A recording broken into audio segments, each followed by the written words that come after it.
You just walked in Just here. the chair, not trying to hurt.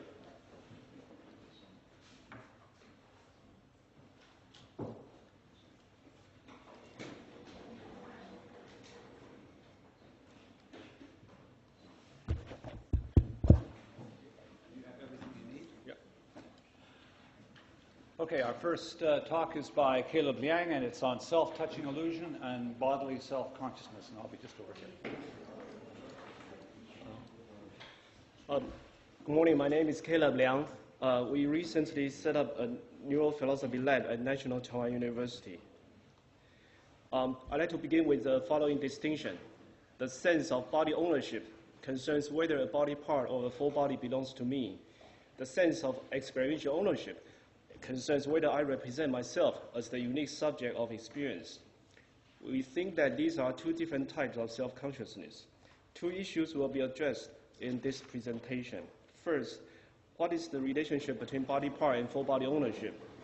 Are they fundamentally different, or is the difference between them a matter of degree? Second issue is that, can misrepresentation occur in the sense of experiential ownership? Another way to put it is that, can one's pre-reflective sense of self as subject be mistaken?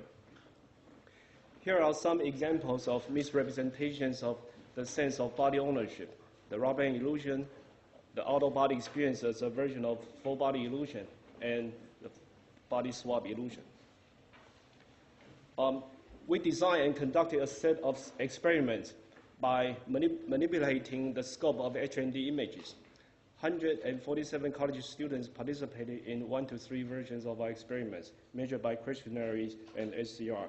The basic setting is the following.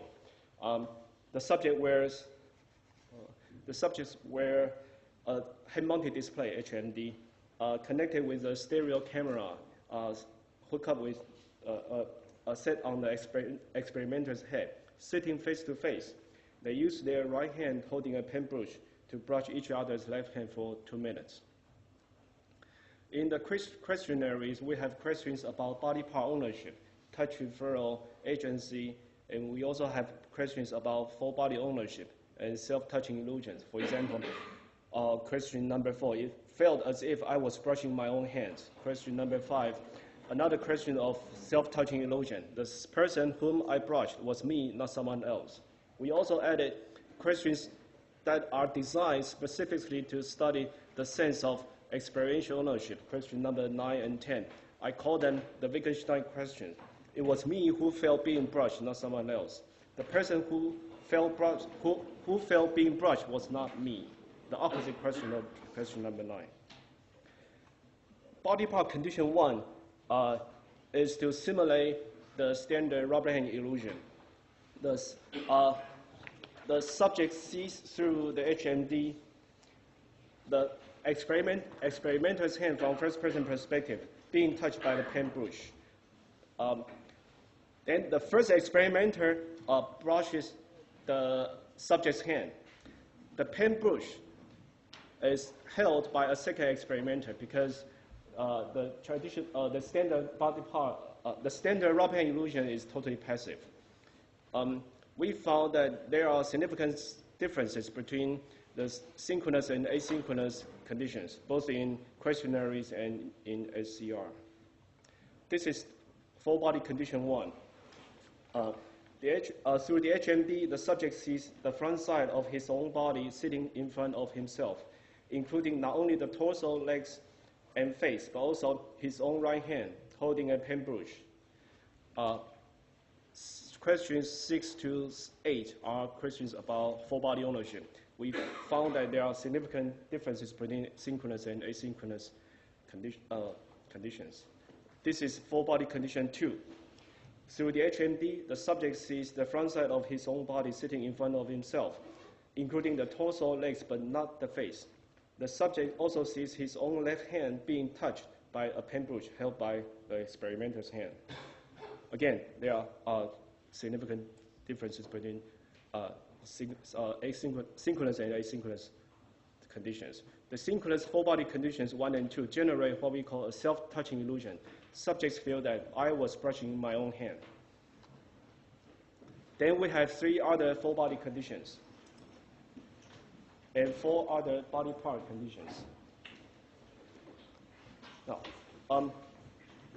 this is our main finding.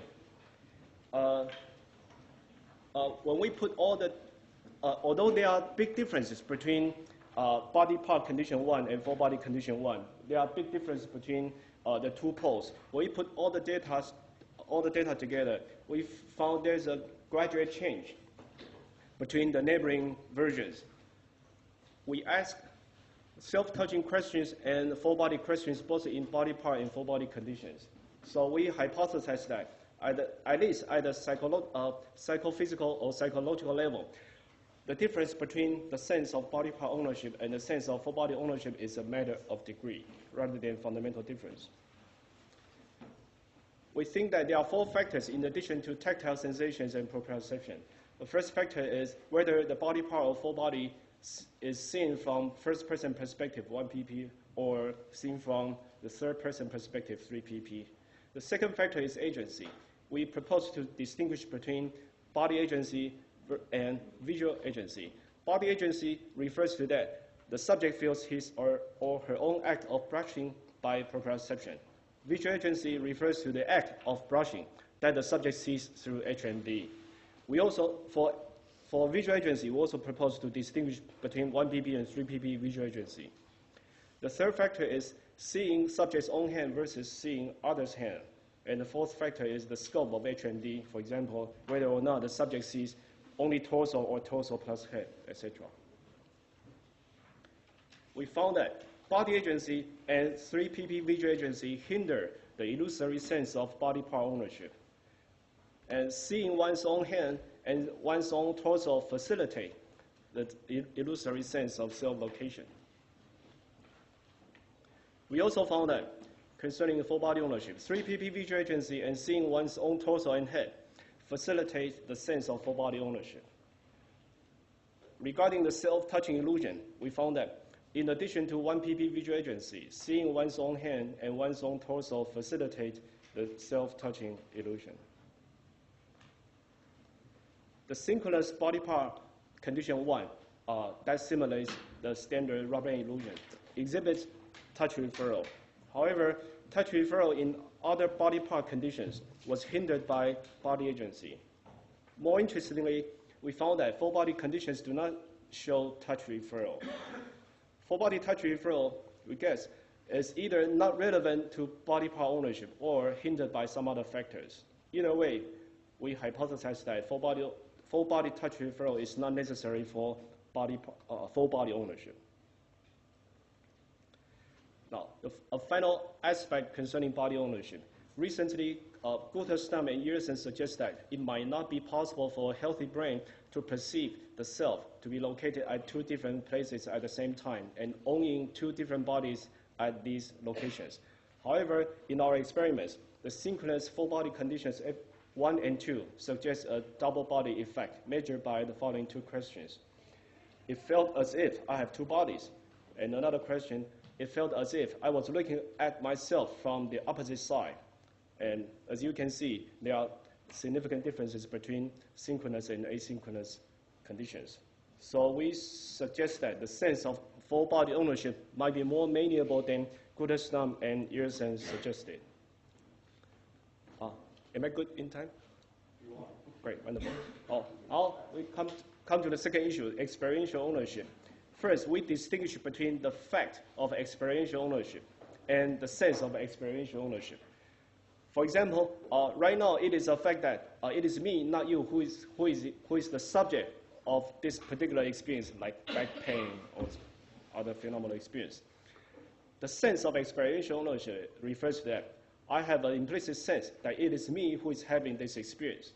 So the issue is, can one's sense of experiential ownership misrepresent the fact of experiential ownership? Another way to put it is that, can one's pre-reflective sense of self as subject be mistaken? Now, Wittgenstein famously remarks that there's no question of recognizing a person when I say I have toothache. To ask, are you sure it is you who have pains would be nonsensical. And Shoemaker has proposed his version of immunity principle.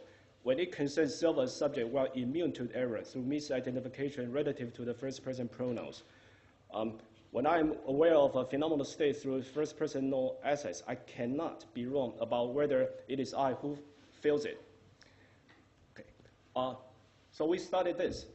Question number 9 in our questionnaire says that it was me who felt being brushed, not someone else. I'll call this the Wittgenstein question 1. So I discussed different interpretation of the data. First, suppose the participants understood WQ1 as addressing him or herself. So from their first-person perspective, it was me who felt the brushing.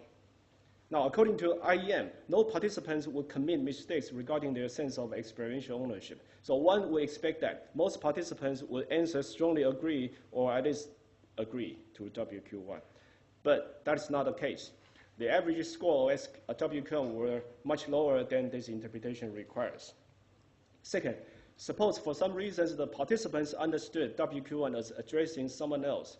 So it was, from their first-person perspective, it was not me who felt the brushing. Then, according to IEM, one would expect that most participants would answer strongly disagree or at least disagree. But this is not the case either. This time, the average scores of WQ1 are too high to fit this interpretation. Now, suppose some participants took WQ1 as addressing himself, but other participants as addressing someone else. Then one would expect that the participants would answer either +3 or -3. But again, that's not the case. Many subjects answer slightly disagree, not sure, or slightly agree. The key point is here, none of these interpretations of data on WQ1 lend support to IEM. At least some participants, we think, were not completely certain about whether they were the subjects of the sensations that they actually felt. This uncertainty, we think, could very well take place at the pre-reflective level. This provides empirical evidence for the possibility that one's sense of experiential ownership can misrepresent the relevant fact of experiential ownership. How many minutes? 3 minutes. Okay. 2 or 3. Okay. The defender of IEM will say that the variety of their answers only reveals the uncertainty of their judgments, not the uncertainty of their pre-reflective first-person perspective. Here's my response. First, having a pre-reflective first-person perspective fixes only the fact of experiential ownership. It should not be taken for granted that this fact cannot be misrepresented by the participants' pre-reflective sense of experiential ownership. Second, there are no good reasons why their judgments cannot reveal their pre-reflective. All the participants in our experiments are healthy subjects. There are no good reasons why their judgments cannot reveal their pre-reflective self-consciousness. Here's my third response. I put an opposite question in each questionnaire. That is, the person who felt being brushed was not me. I will call this WQ2. Point is here. The direct contrast between WQ1 and WQ2 is so obvious that even if the participants feel uncertain about WQ1, the contrast can still be easily recognized. So one would expect, if IEM holds, one would expect that the data will show a strong negative correlation between WQ1 and WQ2, but the data does not show such a correlation. So I'll go to my conclusion. First, the sense of body ownership and the sense of experiential ownership are two different types of self-consciousness. The difference between the sense of body part ownership and the sense of full body ownership is a matter of degree. The fact of experiential ownership can be misrepresented by the subject's pre-reflective sense of experiential ownership. The sense of self as subject, we argue, can be mistaken. Both Wittgenstein and Shoemaker were wrong. Sometimes it makes sense to ask the Wittgenstein questions IEM fails to hold. The sense of experiential ownership is a component, we suggest. It's a component of the sense of body ownership. And we suggest that the sense of full body ownership provides an empirical interpretation of self as object, but not self as subject. Thank you.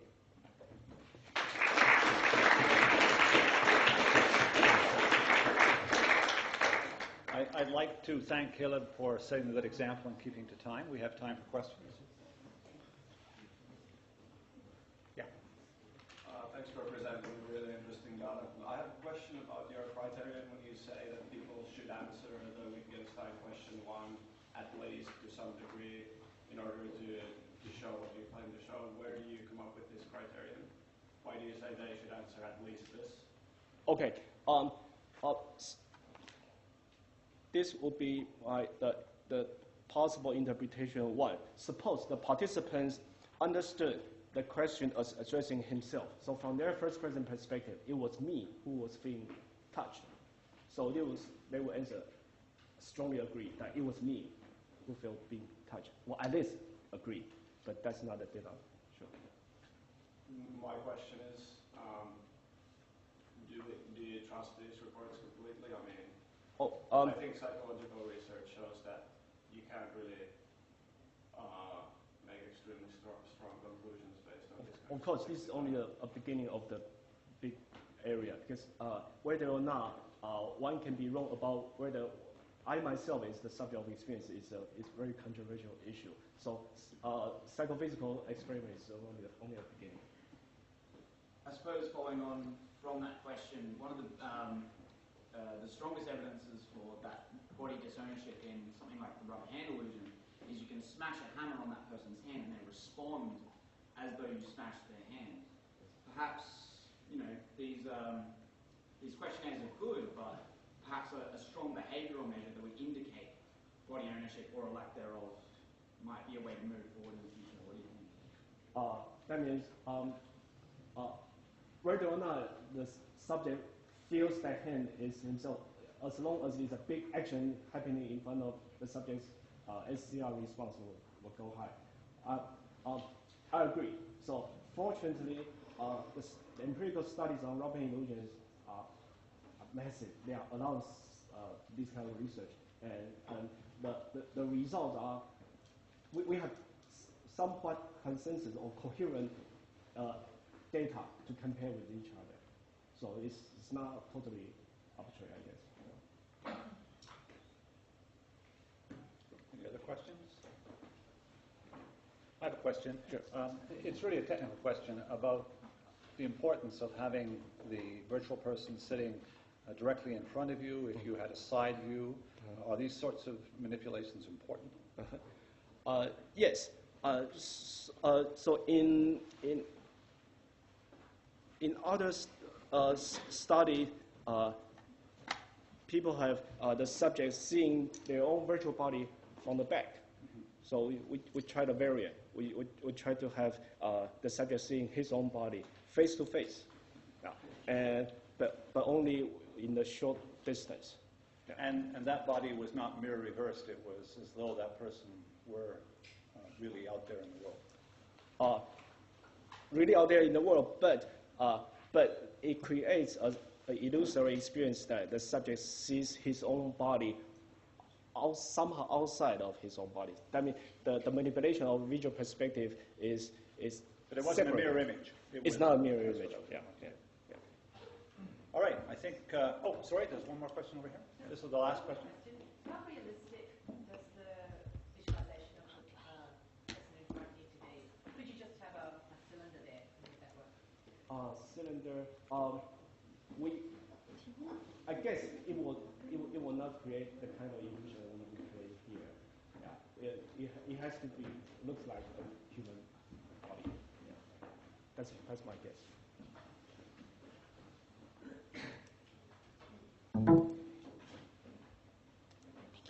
All right. We'll let the next speaker, Karen Young, get set up here.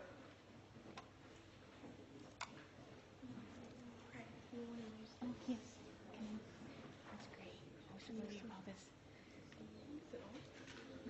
So our next talk is by Karen Young, Process, Consciousness, and Self. And again, I'll give you a 5-minute warning.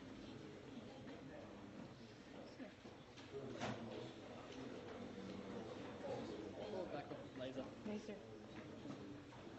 Okay.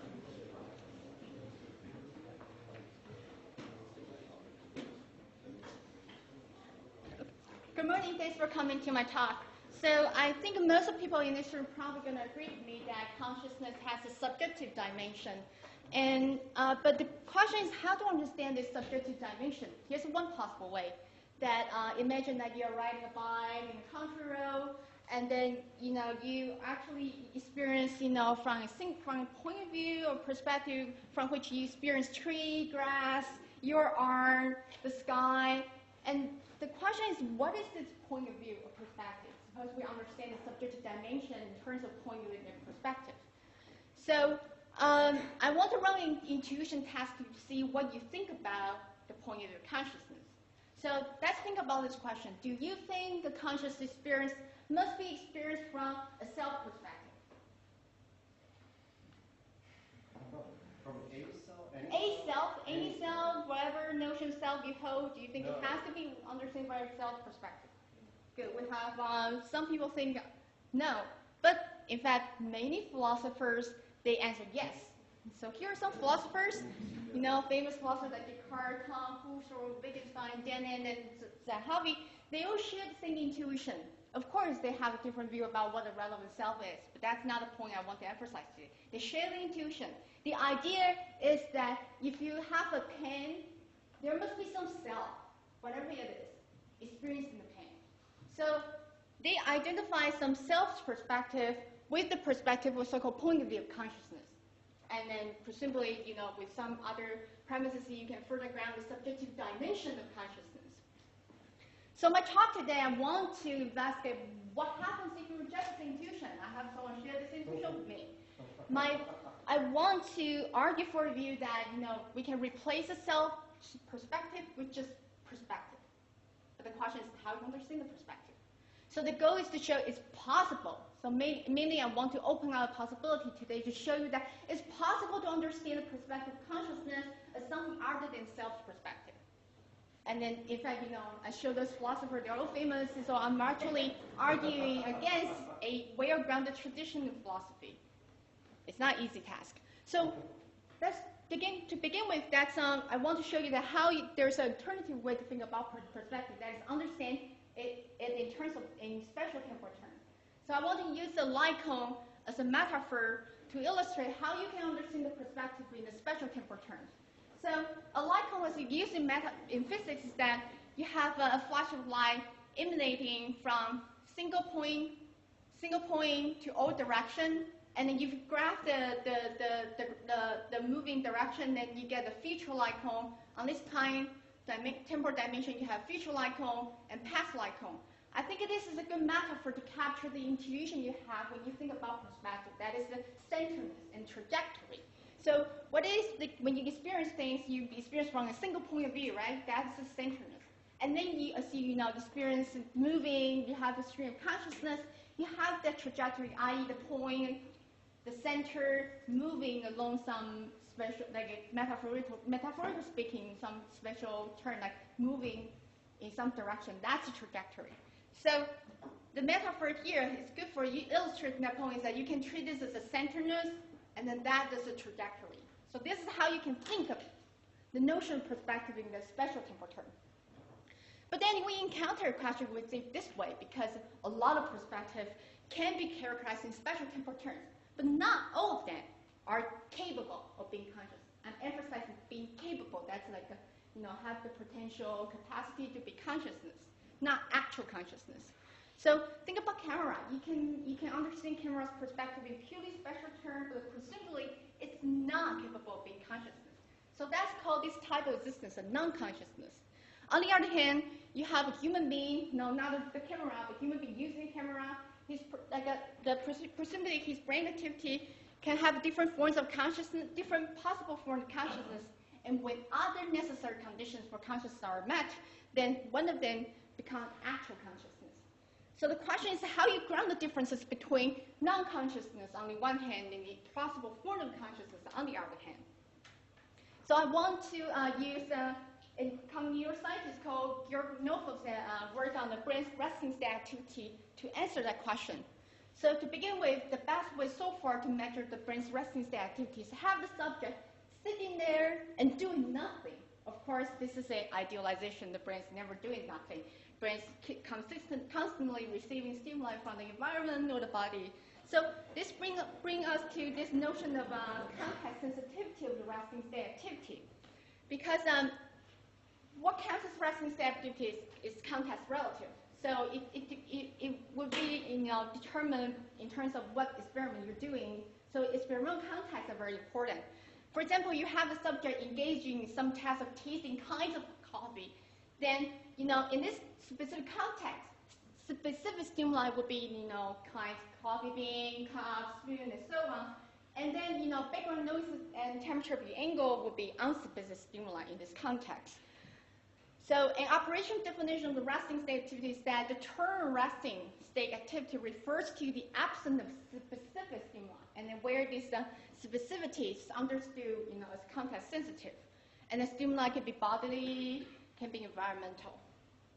So, and then the next step is important to talk about the organization of the brain's resting activity. By organization, I mean it's spatial temporal structure, and then you have some sort of temporal and spatial measures of that spatial temporal structure.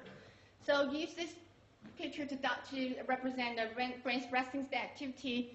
Then on the temporal side, with the measure, those counting neuroscience uses the frequency range of spontaneous fluctuation of the brain activity. And normally it's at the range of the 0.001 and 1 hertz. But it depends on context. Sometimes it can be higher.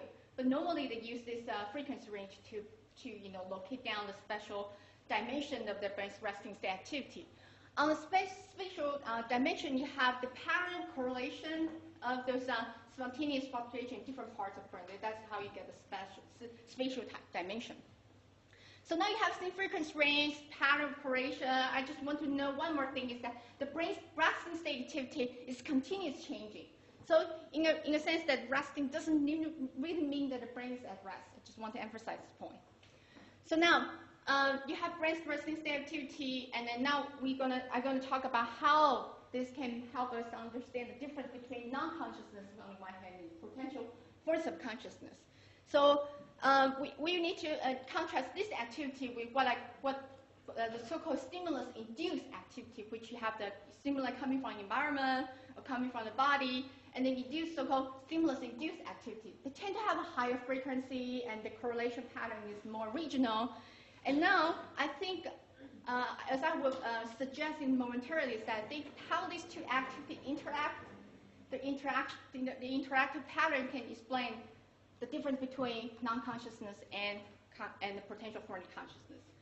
So before I go into detail, I want to use knowledge to begin with, so you can capture the crucial idea in a more illustrative way. So imagine that you have a wet clay, and you use that to measure the distance between these two objects. So you put the two objects on the wet clay and measure the differences, right? That will help you, like the wet clay function is a ruler. But because the fact that it's a wet clay, then you're gonna leave some put imprints on the wet clay. So then the spatial structures of the wet clay is changed because of this measurement, because you left two imprints on the wet clay.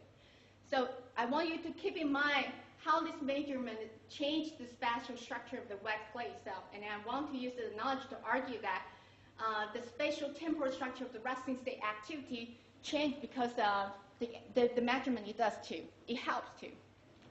So here comes the detail of how I propose the resting state activity interact with the stimulus-induced activity.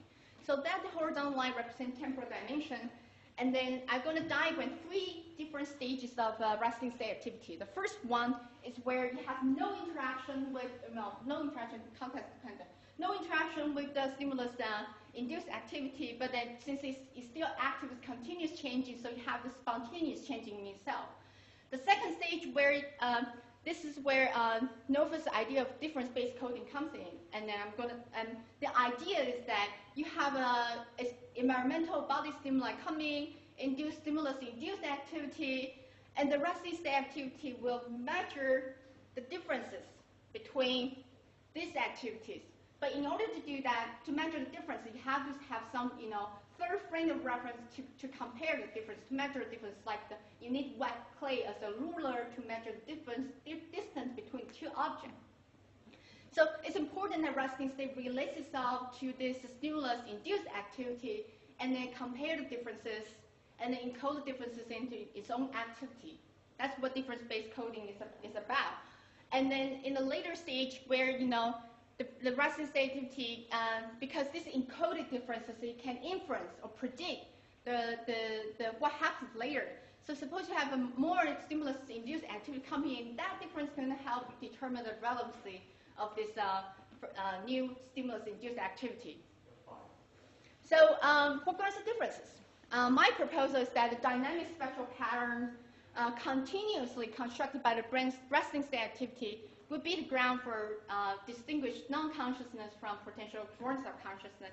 And this special temporal pattern would further ground what I call point of view perspective, understanding special temporal terms. And then on the other side, you have probably no dynamic spatial pattern like a camera's perspective. So to sum up, I propose that understand the perspective of consciousness not as a self-perspective, but as a special temporal perspective. And only some special temporal perspective are capable of being consciousness. Because of that, we need a ground to explain the differences between non-conscious activity and the activity that are capable of being consciousness. So my proposal is the dynamic spatial patterns continuously constructed by the brain's resting state activity. So looking ahead, that given that resting state activity is best construed as a process, then we really need to, to further develop this idea or test this idea, we really need to focus on the structural patterns of the brain's resting state activity, specifically also its dynamics in various contexts. And then this would pave the way for, change our thinking about, like treating as a default assumption to understand the perspective consciousness must be involved, it must involve some sort of self-perspective to begin with. It's actually, reject the subject as a self and moving towards subjectivity, process, and then focus on its dynamics and structural pattern. Thank you.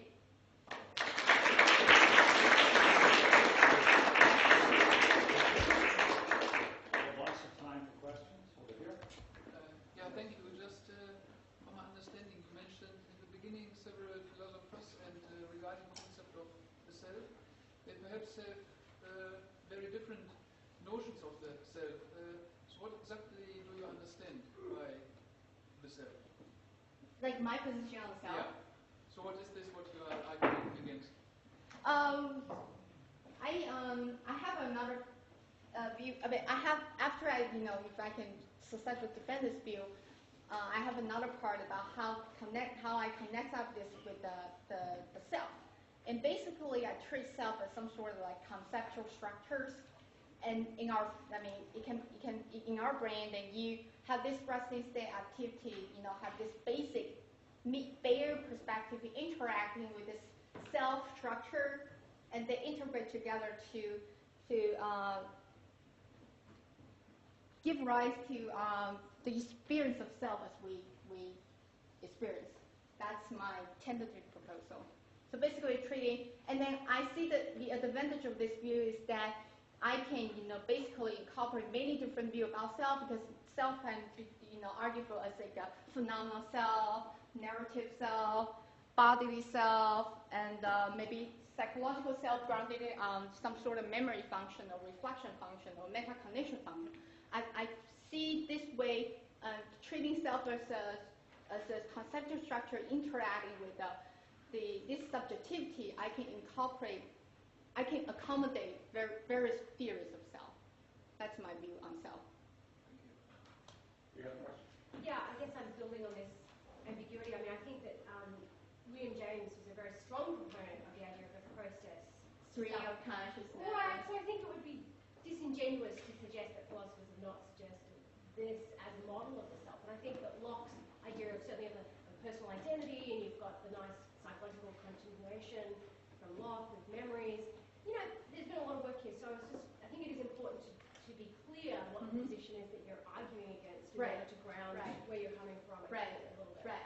I do think William James is my friend when it comes to arguing against the more process-oriented view about consciousness, specifically the perspective or subjective dimension of consciousness. So do you feel like you agree with James and you're trying to empirically extend on his work with recent science? Right. I do. Fair. Just a couple of questions. You mentioned the resting state. You seem to focus on these, slow oscillations, or say slower than 1 Hz. Did I get that right? Oh, sorry, I don't get it. So with the resting state, you're referring to fMRI, I guess, Right. in something that's slower than 1 Hz, or around about that frequency range. Right.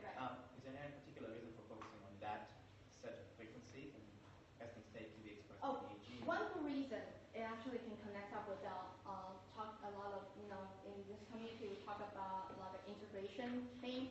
Because it's a very low frequency, the implication is that you're going to have a very long phase duration compared to either, say you have like a 30 hertz frequency, the duration is going to short. And then because it's very low frequency, the duration is long, it's ideal to integrate different stimuli together, because you just have a long phrase waiting for all the stimulus coming in and integrate them together.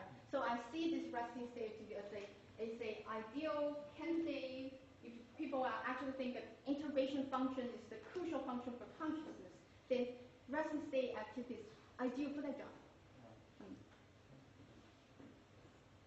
Any other questions? Well, thank you very much. I think we'll take a 5-minute stretch, just to keep to time, because people may be coming for particular talks. Next talk is by Vince Polito.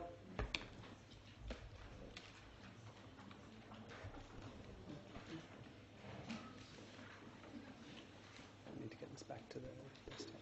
Hey, I've already loaded it on. I just need to use the desktop. I'm just using this for notes. So, I don't need this.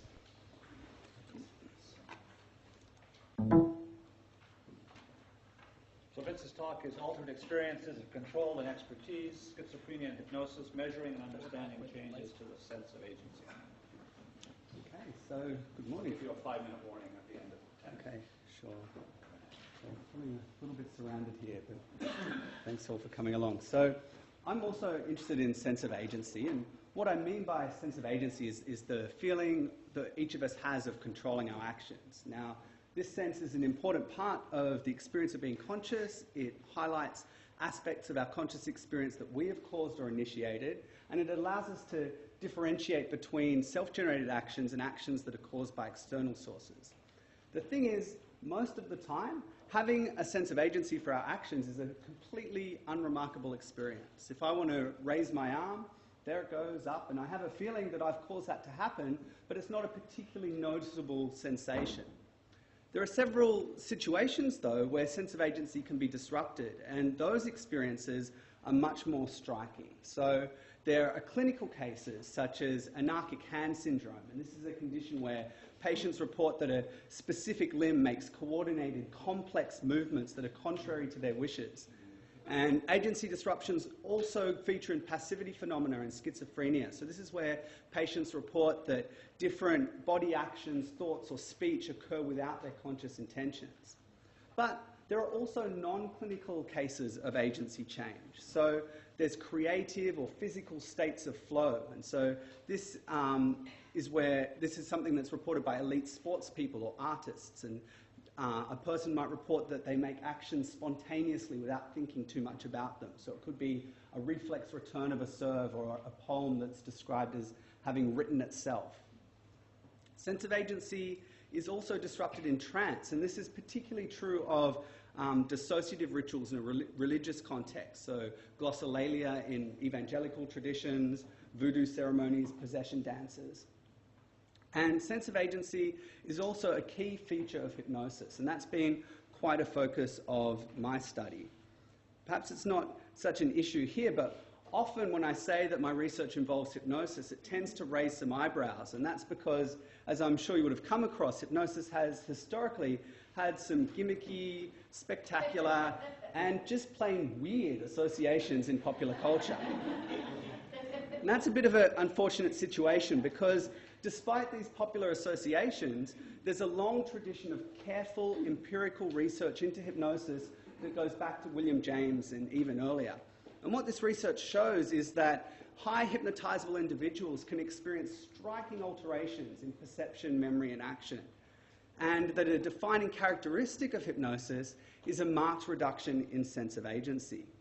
This change in feelings of control can be seen in the sorts of things that people say when they describe their experiences in hypnosis. So here are a few quotes from participants in our studies talking about what it's like to be hypnotized.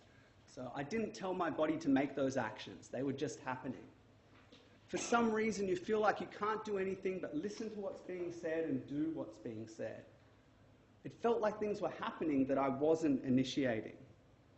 So, this reduction in feelings of control provides a valuable case study of agency change.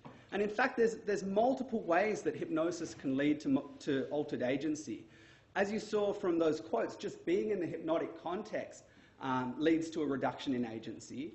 But then beyond that, it's possible to use targeted hypnotic suggestions to create very specific experiences of agency alteration.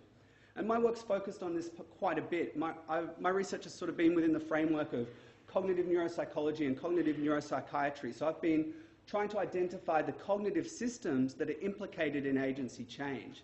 Using hypnosis to influence these systems provides a way to study phenomena that we wouldn't really otherwise be able to look at. And Peter Halligan has described this kind of hypnosis research as creating virtual patients with virtual lesions. So what that means is that we're using hypnotic suggestions to create agency changes that are very similar to genuine neuropsychological alterations of agency. So to demonstrate, I'm going to show you a video from one of our studies. In this study, we were modeling alien control delusions, and this participant was told that she would feel like someone else was controlling the movements of her left hand and arm. I want you to write your signature within square the graphics tablet.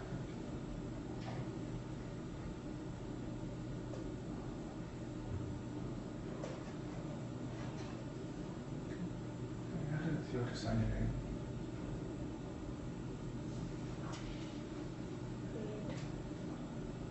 In what way did it feel weird?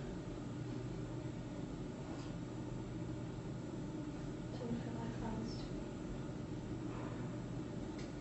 Who do you think was doing it? I don't know.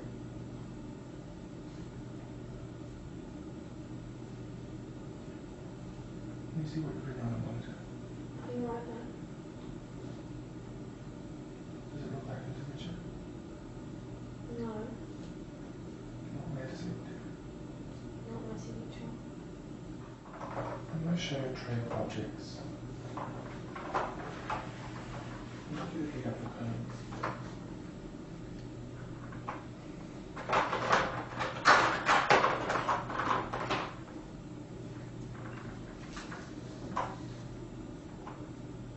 Seem to have something for you picking up the cone. Where's that?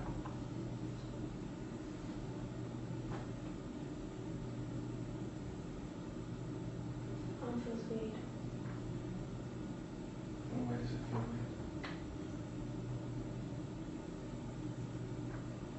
I don't know. Let's put the cone back on the tray. I want you to pick up the glue stick.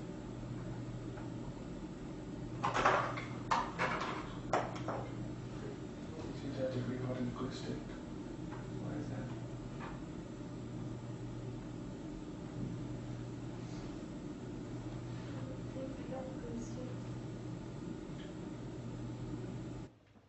Okay. So I'm not going to talk too much about the work modeling delusions here today, but hopefully by this point I've shown that using hypnosis as a sort of methodological sandbox seems to be a promising place to start trying to unpack the phenomenology and the mechanisms that underlie a sense of agency. And I've approached this by focusing on three challenges that were suggested informally by Tim Bain, and these are that there's really a lack of theoretical consensus as to how and why sense of agency changes. There's definitional confusion around the way that we describe agency alterations, and there's no canonical method for empirically assessing agency alterations. So to deal with these issues, I set out to construct an empirical scale for quantifying sense of agency in hypnosis. And to do this, I first needed to develop a clear vocabulary of agency. So I tried to create a list of all the different terms that were used in the literature to describe the experience of agency. And I found about 24 words or phrases that were used to describe the phenomenology of subjective control or of initiating an action. And these were words such as effortful, planned, under control, surprising, predictable, self-generated, willed, intentional. There was quite a few different ways that people seem to describe this experience. And that's really the definitional problem that I was hoping to clarify. So as a first step, I decided to see how applicable each of these different terms were for describing the experience of people in hypnosis. So I identified 24 key agency phrases, and for each phrase I constructed a positive and a negative scale item. So for the phrase passive, my scale items were I felt passive and I felt active. For voluntary, my responses were voluntary and my responses were involuntary. So I ended up with 48 items that I asked participants to rate to describe their experience of agency change. And I did this by administering the scale to several hundred participants over 2 studies. In the first study, participants completed the Harvard Group Scale of Hypnotic Susceptibility. So this is a standardized test of how hypnotizable someone is. It's administered in a group setting, and it consists of a hypnotic induction followed by a series of hypnotic suggestions. And these are suggestions for simple motor actions and imaginative experiences. Now, people vary considerably in how responsive they are to hypnosis. And so with a large group like this, we had 370 participants, we'd expect all sorts of different levels of hypnotic responding. And at the completion of the hypnotizability screening, I gave the participants the agency scale items that I'd constructed. In the second study, did the same thing. This time I used a more difficult hypnotizability test. This worked in the same way, but it was administered individually, and there was more of a focus on cognitive and perceptual alterations in these items. But in both cases, participants were hypnotized, they carried out a series of hypnotic suggestions, and then they rated their experiences according to the items on the agency scale. And from this factor analysis of the responses, I ended up with 10 items that describe the phenomenology of self-generated actions. And these loaded onto 2 separate factors, involuntariness and effortlessness. And this was quite an interesting finding because it indicates that there are these 2 distinct components of the experience of being an agent. There's these involuntariness items that were sort of associated with automaticity of actions and a focus on an external locus of control. And then there were the effortlessness items, which seemed to be more about actions occurring easily or passively experiencing events as they took place. And so looking at the relationship between these SAWS factors and hypnotizability, there was a strong association between these measures. Often we categorize hypnosis participants as either low, medium, or high hypnotizable, and you can see that both of these factors increased at each of these levels of hypnotizability. Okay, so this finding is quite interesting against the backdrop of previous work in this area. A few other people have suggested 2-factor models of agency. Gallagher talked about a reflective aspect of agency, which is about evaluative attributions and actions, and compared that to a pre-reflective sort of agency, which seemed to be about experiencing the self as the subject of experience. Sinopsic also made a distinction between judgments of agency that were conceptual interpretations of actions and compared that to non-conceptual feelings of agency. And the 2 factors from my SAWS scale roughly fit into this sort of picture. The involuntariness factor does seem to be more about evaluative attributions, and the effortlessness factor does seem to be more about a more conceptual feeling of agency. So the SAWS scale seems to capture well the differences in agency that occur in hypnosis, but I've also been interested in what this measure can tell us about agency more broadly, and in particular in clinical contexts. So in another study, I interviewed 26 patients with schizophrenia.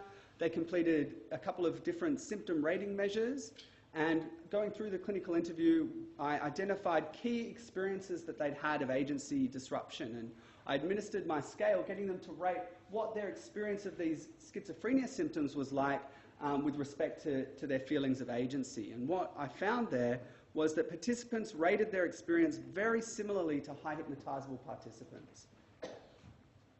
So, what does all this tell us? Firstly, that agency changes can be reliably measured using the sense of agency rating scale, that there seems to be this distinction between these 2 components, involuntariness and effortlessness, that underlie the subjective experience of agency, and that there's some indications that there's core components of sense of agency that are consistent across contexts. So where I'm going with this really is to try and extend this now into new methodologies and new populations. So the SAWS scale that I've described is really an explicit measure of sense of agency. People go through some experience and then explicitly rate what that was like. I've become very interested lately in another way of investigating agency, the intentional binding technique, and I think we're going to hear a bit more about this shortly. But just very briefly, there seems to be a relationship between individuals' feelings of control and the way that they perceive the timing of events. And so this can be used as an indirect or implicit measure of sense of agency. So I've been kind of using a multi-method approach, incorporating the SAWS and intentional binding to map out in more detail alterations in in agency that occur in hypnosis, clinical cases, and also expertise where people talk about experiencing these states of flow. And it's kind of highlighted a paradox of altered agency. And one thing I've really been trying to work out is why sometimes, such as in a clinical context, a reduction in sense of agency is experienced as quite disturbing and distressing, whereas in other contexts, such as sports people talking about flow, a reduced agency is seen as something really beneficial and a positive experience. So hopefully I'll have more to say about that perhaps in a future talk. I'll just finish off by acknowledging all the people that have helped with this research, and thanks a lot for listening.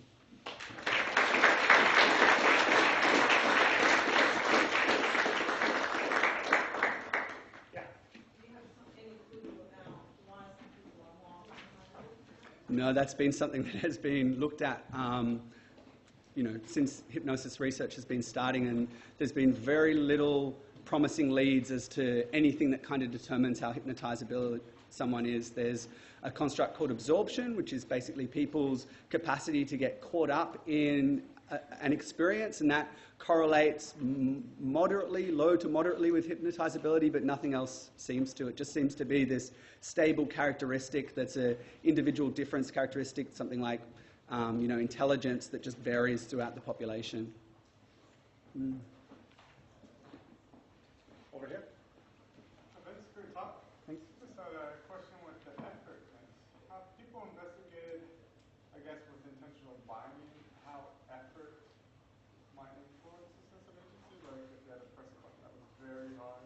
Yeah, so a hard button compared to an easy button, and if that changes agency. Yeah, I don't know of any research like that, but I think that's a super interesting question. At the moment I'm kind of, like I said, using the scale with the binding task, but we haven't varied the difficulty of pressing the button, so that's a neat thing to think about. Any other questions?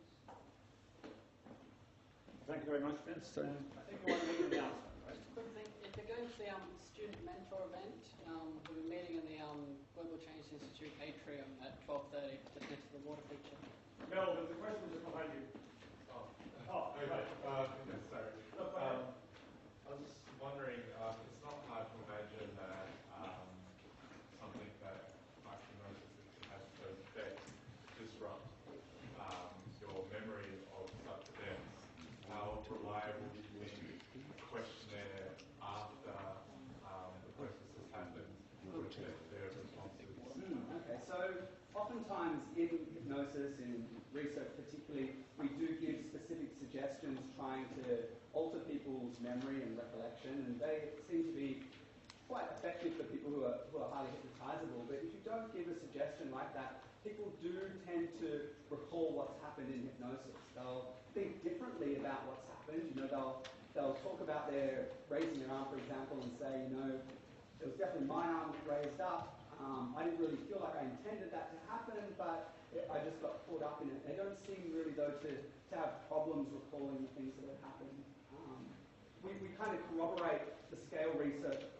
Often we'll do quite detailed interviews afterwards with the participant, and we'll sometimes show them a video of their experiences during hypnosis and sort of use that as a prompt. But yeah, we haven't really found any memory problems in that sense. It doesn't seem to just generally affect memory if you don't give a suggestion for that.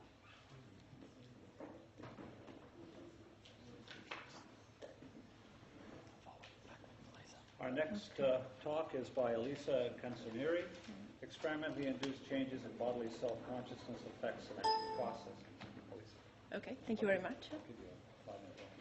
Okay, thank you very much. So I will start by briefly introducing the concept of bodily self-consciousness. That's basically one of the fundamental aspects of consciousness is represented by the sensation of the self as being localized within the boundaries of the physical body. And this phenomenon includes a lot of aspects, including the sense of owning the body, the so-called body ownership, and also the sensation of the self as being localized in a specific space and time. So the self, like localized here and now.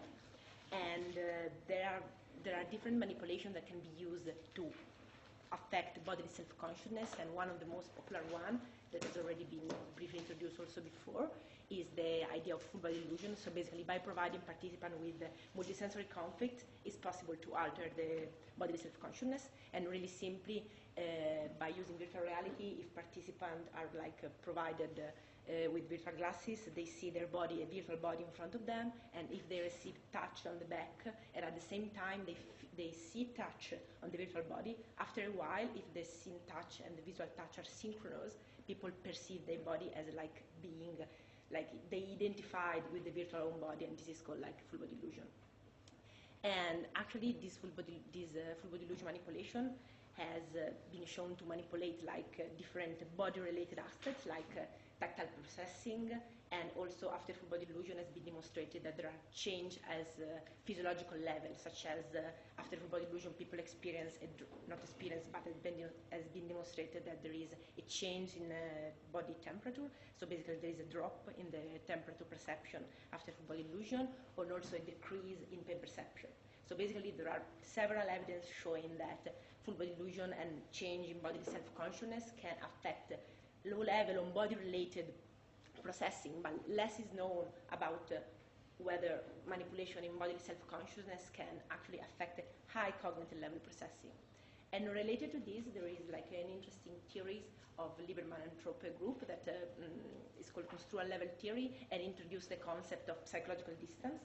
And basically the starting idea is that, also in line with studies with embodied cognition, the body centers any cognitive process, and actually even if we usually perceive ourselves here and now, we are able normally, and with normally I mean without any experimental manipulation, we are able to transcend the self, so basically to across different distances. For instance, in the more classical way, we are able to think and process events that happens far from us, but at the same time, I'm not talking only about spatial distance, but also social distance. We are able to relate to people and events that are like other people, or we are able to think about something that is not happening now. So we are able to think about remembering the past events or thinking about the future. And also we are able not only to refer to something that is certain happening now, but we are also able to refer to different probability of things that could happen, basically. And the idea is that all these dimensions, spatial, social, temporal, are different dimensions of the psychological distance, and the psychological distance represents the way in which any object, an event, can be removed from the self. So it's like an egocentric concept in which we compute this distance starting from the body. So the body represents the 0 point, and across these different dimensions we can transcend the self. And basically all these distances have been demonstrated to be, this dimension of psychological distance has been demonstrated to be interrelated and in the same group, and they did this nice experiment, really simple, in which they basically presented participants with images, images giving an idea of perspective, so long road, and they were presenting participants with the words. They were carrying different sense of psychological distance, that could be spatial, social, temporal, whatever. And the idea of this experiment is that participants were simply asked to judge whether the word was near or far in the perspective of the image. They were not asked to judge the meaning of the word, but just to judge where the word was. And the idea is that it's like a kind of Stroop effect. So the idea is that when the word semantic distance is congruent with the position in the image, participant will be faster as compared to when it's incongruent. And actually this is what they got in this experiment, the idea that when both for spatial distance and social distance words, when the meaning of the word was congruent, they were faster as compared to when it was incongruent.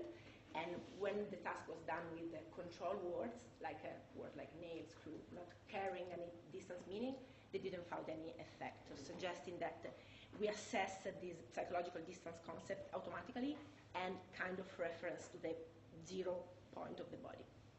So our point was that since these aspects are all interconnected as reference to the self, what happens, can we manipulate this distance-related information by manipulating self-location and ownership by using, for instance, the full body illusion?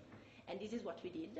So basically, we used the classical full body illusion. So participants were wearing virtual glasses, and they were seeing basically the avatar in front of them, but as superimposing this virtual scenario that was a long road Like, so basically they were seeing themselves, their avatar, at the end of this scenario, so like in the distal position of the image, and they were receiving touch on the back, and at the same time they were seeing the touch on the back of the avatar in this scenario, and they were performing after the tactile simulation this task that is adapted from the task that I showed you before.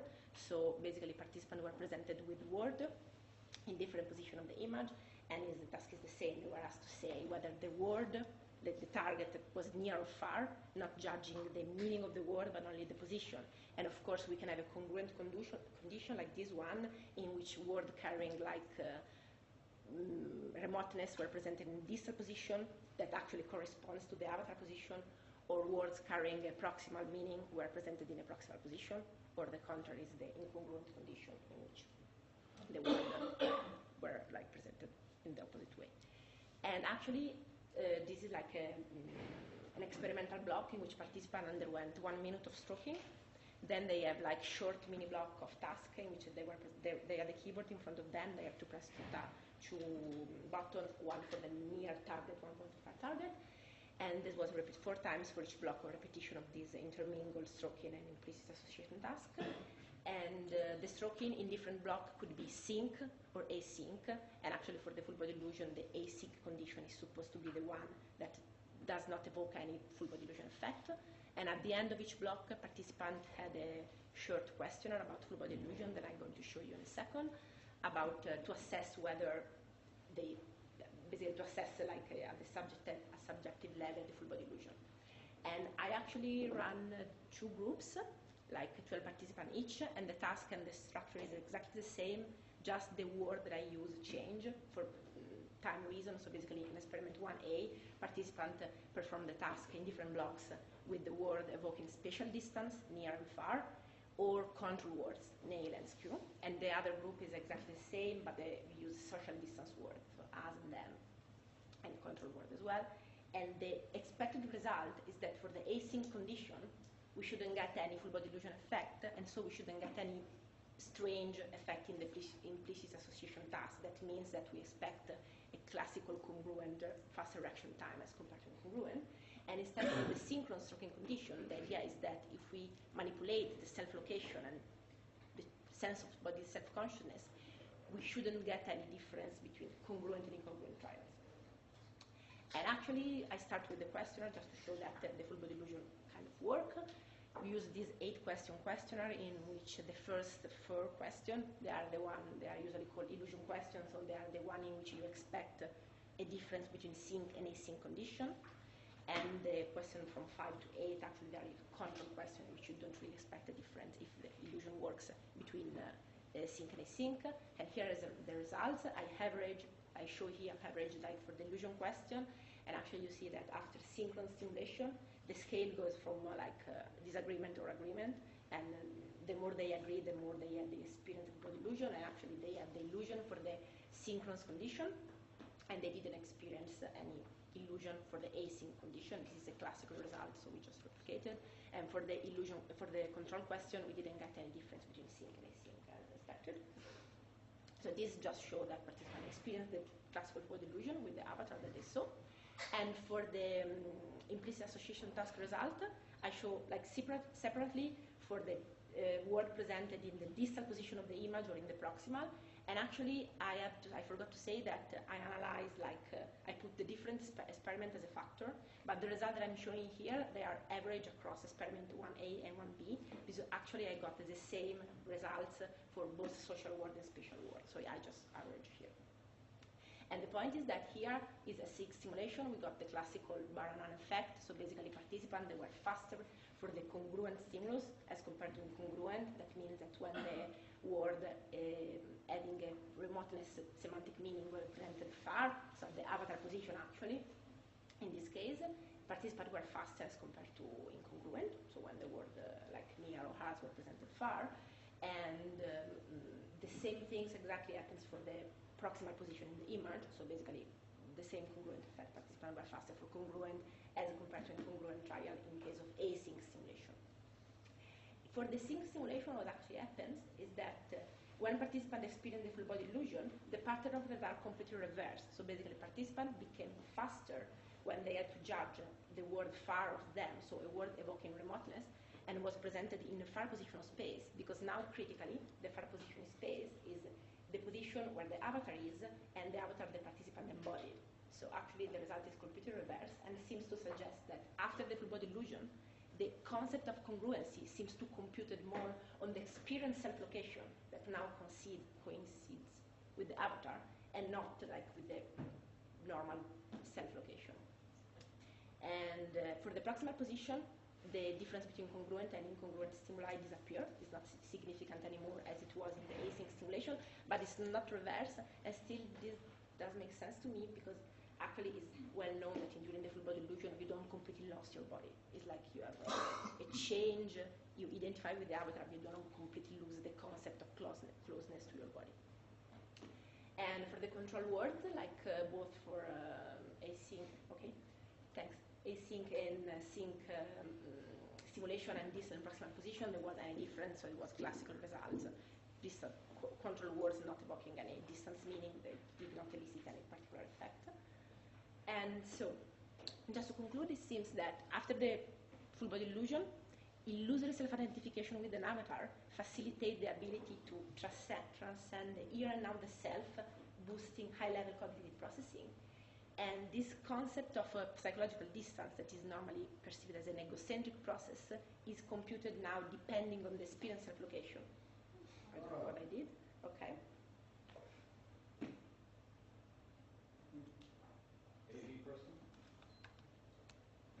Okay, I can just say it like this. It's not a big problem. And as I just said before, the concept of closeness is not totally lost, in line with previous studies. And what is also interesting in this, maybe I pressed something, I don't know. In the studies, that this idea of different form of self-projection in different dimensions, this seems to be really interrelated. And this result seems to be in line with like an interesting recent study from Erson's group, in which they demonstrated that by manipulating bodily self-consciousness, you can modify the way in which people remember events or encode events, so it's related to memory. So everything's like this self-projection experience is to be interconnected. That's it. Thank you very much. Thank you.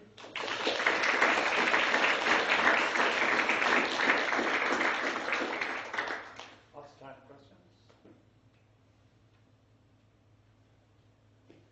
I have a question. Did you have a control in which you had a person in the scene who wasn't them, who was clearly not their avatar, that they had experienced all of the body illusion manipulations, but now they were looking at a figure standing out there at the end of the, where the converging paths? Yeah. Did you have that kind of? I had, like, before doing this experiment, I did a control experiment, like pilot experiment to choose the image. And actually in this experiment, we put just a random, just to be sure that exactly the disease was not affecting the result. We put like a random person figure at the end of the street, like. After the body illusion had been set up with their own body? No. Just we did something which just we had the I guess what I'm asking is, was it important for them to identify the avatar out there as their own? Yeah, I mean we had the control sync and async, but we didn't just do this without after the body illusion. Could be interesting. Philippe? The avatar that we had on the screen, I missed something. Was the avatar moving just like the subject was moving?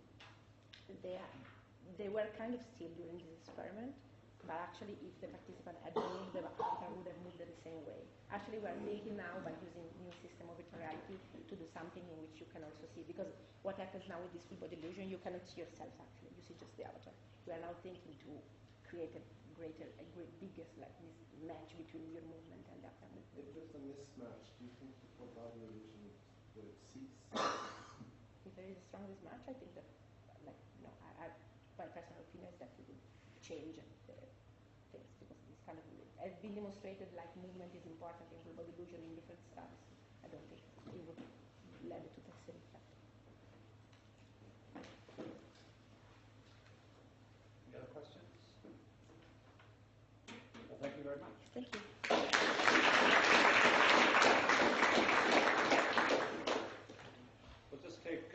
4 minutes before we start, just in case there's people coming for this last talk.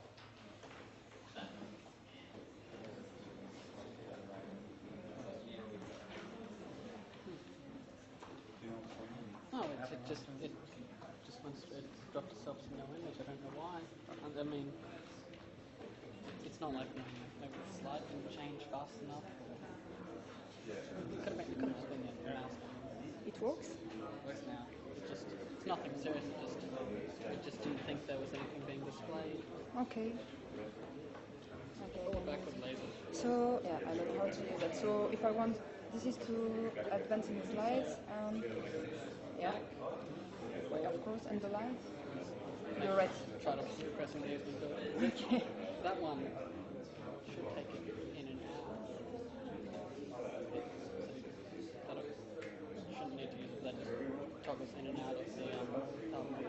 Oh, okay. Fine.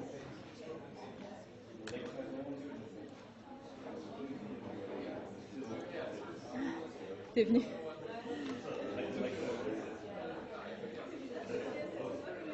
T'as pas eu ça?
Okay, folks, can we get started for this last talk?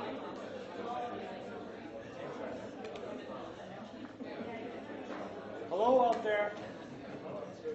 Settle down over there.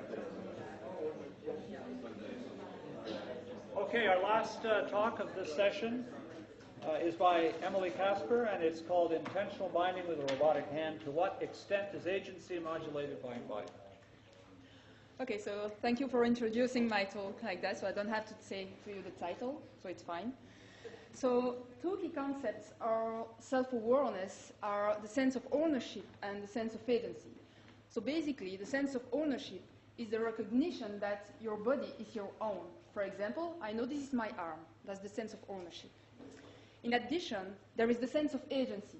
So the sense of agency, I think that you know that now, is the recognition that we are the authors of our action and there are consequences. For example, if I take this pen, I know that I'm the agent who has taken this pen. Okay, so subjectively, these two feelings are difficult to dissociate it. Why? Because they are closely related. Generally, why? Because the body is generally the vehicle of our action.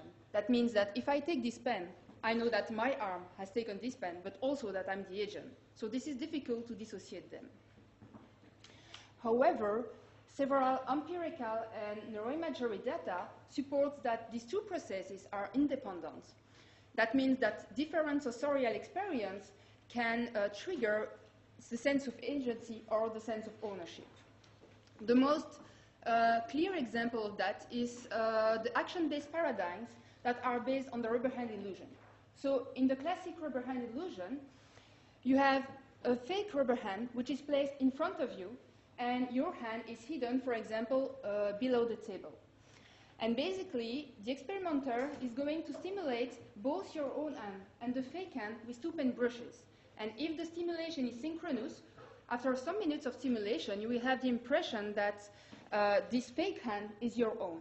So that means that that has triggered a feeling of ownership towards this fake hand. In more recent paradigms, for example, you can see that on the picture, I don't know if this is very clear, but you have a physical link which is between the finger of the participant and the fake hand. So that means that if the participants move his or her finger like that, the rubber hand will do the same. So that means that you have a feeling of ownership towards this fake hand, but also a sense of agency.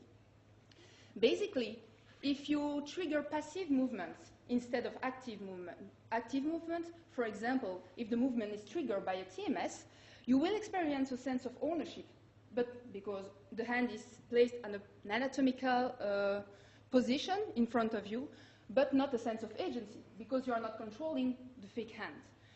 So that support that the sense of body ownership is implicated in the sense of agency. So that means that to have a feeling of agency, you need to first feel a sense of ownership. But the inverse apparently is not correct. So you can have a feeling of ownership without any feeling of agency. However, the human brain is quite fascinating. I think that we all agree with that, because it can generate a feeling of agency even in highly complex and indirect causal chains. For example, if you just made your coffee this morning, you can have the feeling that you have done your coffee this morning. However, if you think a little bit more, you can have a number of, a quite huge number of implicit agents involved in this cup of coffee. For example, you have the persons who collected the seeds of coffee, or the persons who bring the coffee from a country to here. And you also have the coffee machine, for example. That means that human healthy adults regularly experience a sense of agency over events that are largely independent of the body. So that means that the sense of agency can exist even in the absence of the sense of ownership. It thus remains unclear whether embodiment is actually relevant for the sense of agency or not. And to test this hypothesis, we computed two experiments based on the same assumption that if embodiment doesn't matter for agency, so in experiment 1, we have tested the fact that if we use an intermediary, for example, an object which doesn't belong to the body, for example, in our case, a fake robotic hand, that should not affect the sense of agency. In experiment 2, if embodiment doesn't matter for agency, an altered embodiment of the mean, I understand that the mean that you use to perform the action should not affect the sense of agency. So I'm going to present first the experiment 1. So there is a lot of measures for agency, but the intentional binding effect is quite interesting because this is an implicit and a behavioral measure of agency. So basically, in this situation, participants can perform a movement when they want, for example, a key press. And after a few hundred milliseconds, they heard a tone, which is the effect of their action. And the task of the participants is to say what was the delay between their action and the tone. And generally, they have no cues to help them to do that. But, for example, they know that the delay will be between 1 millisecond and 1,000 milliseconds. And what you observe is that if the movement is voluntary, participants have the impression that this delay is shorter than when the movement is involuntary, for example, if triggered by a TMS. And this is a quite robust effect, so it's apparently a reliable measure of agency. So we have based our experiment on the action-based paradigm of the rubber hand illusion, but we use a robotic hand. So there is a lot of reason why we use a robotic hand, but the most important is that it can, because of this robotic hand, we can have more stricter experimental conditions in our experiments. So basically, participants wear a glove in which they have flex sensors, and the signal of the glove is sent to the computer, and then the robotic hand that you can see will reproduce exactly your movements at the same time or not, depending on the condition. So participants were sat in front of a table with the robotic hand below the table, above the table, and their real hand below the table. And their task was to press a key when they wanted. The robotic hand reproduced exactly or not the movement. After the few hundred milliseconds, they heard a tone, and then they had to say what was the delay between the action and the tone. So to see if there is an effect of the use of an intermediary in the sense of agency, we just have to compare two experimental conditions. The first one is the active condition. So participants used the robotic hand to perform the action, versus a control condition where there was no intermediary. So I'm just going to show you a short video of the robotic hand in the active condition.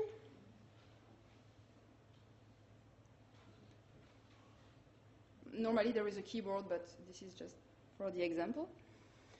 So for the results, so you can see on the graph, on the vertical axis, interval estimation. So this is the answers of the participants. So for example, they said that the delay was 300 milliseconds. On the horizontal axis, you can see the delays that we used during the action and the tone. So participants were instructed that the delay could vary between 1 millisecond and 1,000 milliseconds. However, for statistical considerations, we used only 3 delays, which was 300, 500, and 700 milliseconds.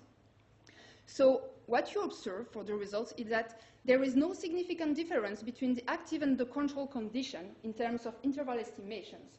That means that intermediaries has no effect of agency. So that supports that the sense of agency doesn't need to be fully embodied. We can have a feeling of agency even if we use an intermediary in the causal chain. You can, for example, think to basic examples such as the robotic surgery. In experiment 2, the task was the same, but you add a behavioral measure of ownership at the same time. So the behavioral measure of ownership is the proprioceptive drift. So basically, on the side of the participants, you have a sheet of graph paper.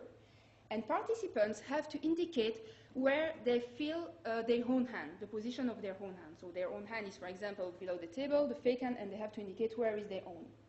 And what you observe is that before the experiment, participants generally indicated that their own hand is at the right position. But if the illusion occurs, they have the tendency to misplace the location of their own hand towards the robotic hand or the fake hands. And this is a positive proprioceptive drift, and that means that the illusion occurs correctly. So in this experiment, we used 3 experimental conditions. So the first one was the active condition, which was similar to experiment 1. So the robotic can perform exactly your movements. There was, after that, an incongruent condition. So I'm going to show you. So in this condition, I don't know if this is very clear, but you are moving the index, and the naughty robotic hand is moving the little finger. And thirdly, we have a passive condition. So in the passive condition, you are not the one who controls the robotic hand nor the tone.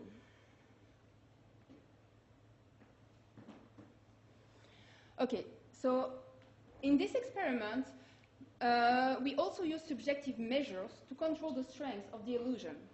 So participants answer to questionnaires about the feeling of ownership and the feeling of agency towards these fake hands. And based on these results, but also based on previous results, we know that in the active condition, there is both a feeling of ownership and a feeling of agency. Why? Because the robotic hand is reproducing exactly your movement, so this is okay for your perception. In the incongruent condition, the sense of agency is present because you are controlling the robotic hand, but not the sense of ownership. Why? Because you are doing a movement with your index, but the robotic hand moves the little finger. In the passive condition, this is the inverse. There is a feeling of ownership because the hand is placed at an anatomical congruent position in front of your body, but there is no feeling of agency because you are not controlling the robotic hand. And basically, the most what is important in this experiment to see if an altered embodiment should affect or not the sense of agency is that if you compare the active condition and the incongruent condition. So here are the results. What you observed is that the feeling of agency is stronger in the active condition in comparison with the incongruent condition. And both are also, and the sense of agency is also stronger in the incongruent condition than in the passive condition. So that shows that an altered embodiment in the incongruent condition partially affects the sense of agency. So that means that if you would like to answer the question to know if the sense of agency is fully embodied, in experiment 1, we show that no, the sense of agency is not fully embodied because we can have a feeling of agency even if we use an intermediary. In experiment 2, this is quite more complex because there was less agency in the incongruent condition, but it was still better than in the passive condition. So apparently you have a half agency between two. So finally, for the discussion, I would say that the present study supports that the sense of agency is not strictly tied to fixed body representation, and it can be abstracted from the body. The sense of controlling or action and the fact that being the author of an action, of a specific outcome persists even if the body ownership is not yet complete. That we have seen that in the incongruent condition. And this could be important for neuroprosthetic fields because we know that it takes a lot of months for patients who have neuroprosthesis to integrate this new mechanical member in their body schema. But that also means that even if the patient have not yet integrated this mechanical arm in their body schema, they can, in all the cases, have a feeling of ownership and control over this fake hand and over the events in the external world. That also indicates that the sense of agency is flexible and adaptive because it can persist even if complex and indirect causal chain situation. Finally, we have seen, notably in the incongruent condition, that if you have the intention to do something, but the causal chain to do this action is not the one expected, but finally this outcome is the one expected, the sense of agency is reduced. So that could be interesting for the feeling of responsibility, and that could have a lot of implications in the legal system. So thank you. Thank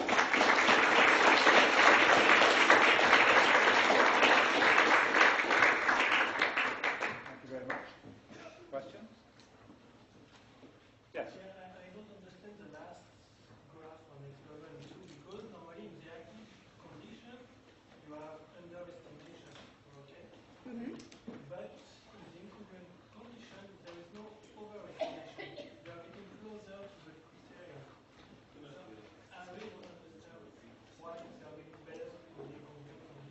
Okay, so maybe the confusion is that, so if I understand well, you say that the active condition is just below, I mean shorter? No, they have to say 300 milliseconds, right? And they say in the concurrent condition 283, which is closer to 300 than 250. So they are getting better for estimation. Right? No, I see the confusion. So the point is the intentional binding effect is not the fact that you can be, sorry, I don't find a word, but you can be exact. We don't care if participants are exact or not, because they cannot be exact. For example, if you press a key and then you heard the tone after just a few hundred milliseconds, this is impossible to be exact. We don't care about the exactitude of their answers. We just don't care that subjectively they have the impression that the delay is shorter when this is the active condition than the incongruent condition. So that means that they feel more agent in this condition. But in all the cases, and this is the case in my study but also in other studies, participants have the tendency to estimate that the time is shorter than actually was, but we don't care about that. This is not a question of exactitude. Yes? Yeah, those are really, really interesting experiments. It's a very cool, cool task. So you use this temporal illusion to measure some kind of a subjective experience. To what extent do you think that this illusion is a valid measure of a subjective sense of feeling, control of behavior and effects? Yeah, that's a vast question. So in fact, there is a lot of literature about that.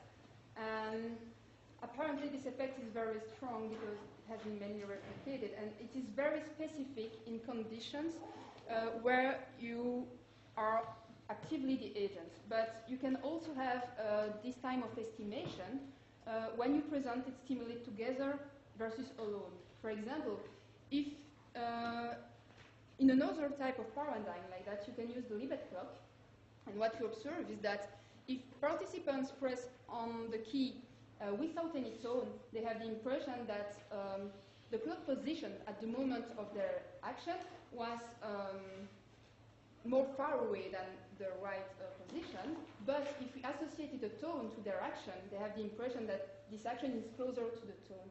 So this is very specific if this effect depends only if you have a consequence to your action, but also if you are the agent of the action.